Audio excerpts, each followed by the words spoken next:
Bwana Yesu asifiwe sana. Ninafurahi kukushirikisha neno la uzima leo tena kuhusu roho chafu kuendesha tabia za watu. Kitabu kile cha Luka sura ile ya 8 mstari ule wa 27, maandiko yanasema, naye aliposhuka pwani alikutana na mtu mmoja wa mji ule mwenye pepo. Hakuvaa nguo siku nyingi, wala hakukaa nyumbani ila makaburini.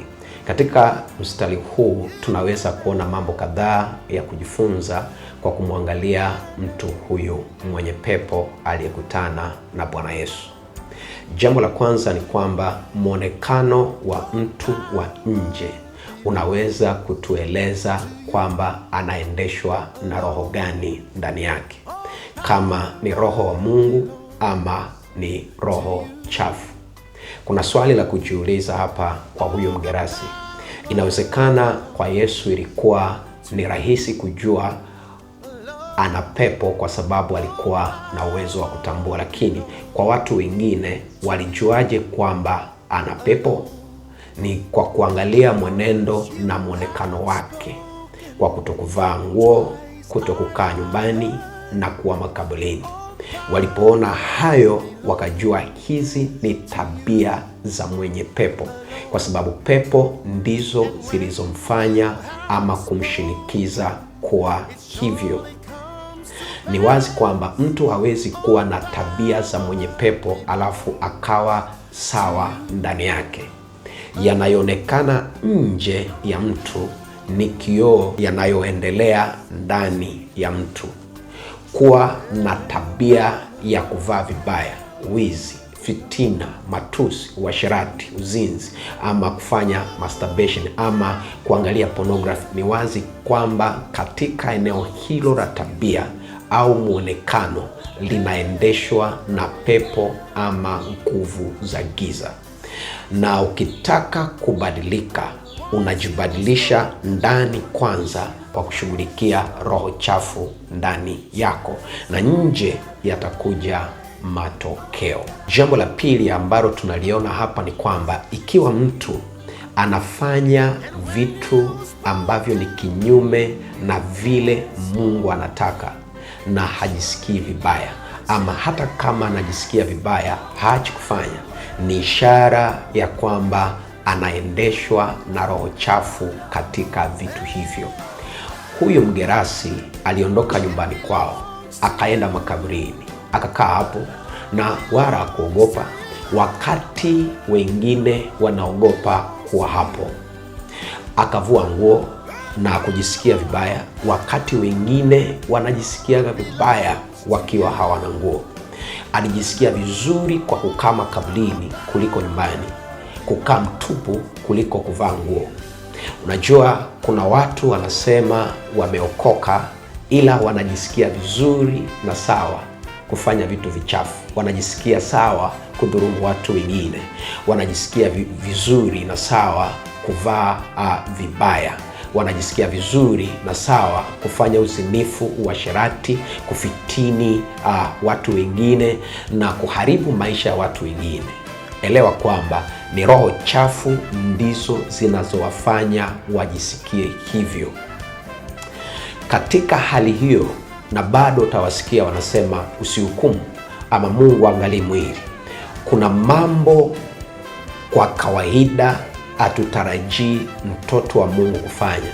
Akifanya na akiona ni sawa na ni kawaida, ni wazi kuna roho chafu zinazomwendesha katika eneo hilo.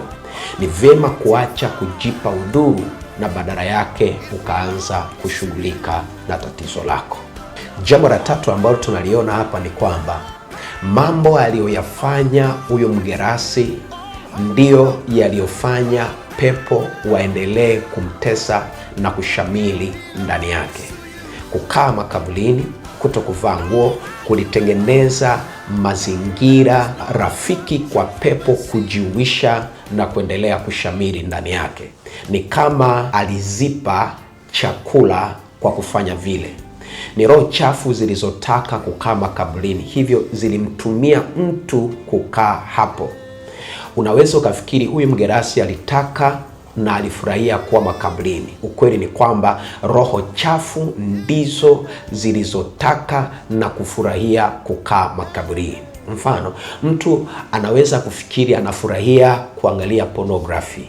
Ukweli ni kwamba roho chafu ndani yake ndizo zinazotaka na kufurahia kuangalia hizo pornography.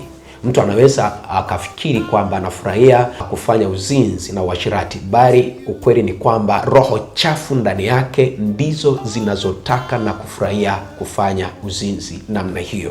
Ukiona mtu anavaa nguo vibaya, anavaa nguo za kumwacha utupu, sio yeye anayefurahia, bali roho chafu ndani yake ndizo zinazofurahia kupitia yeye.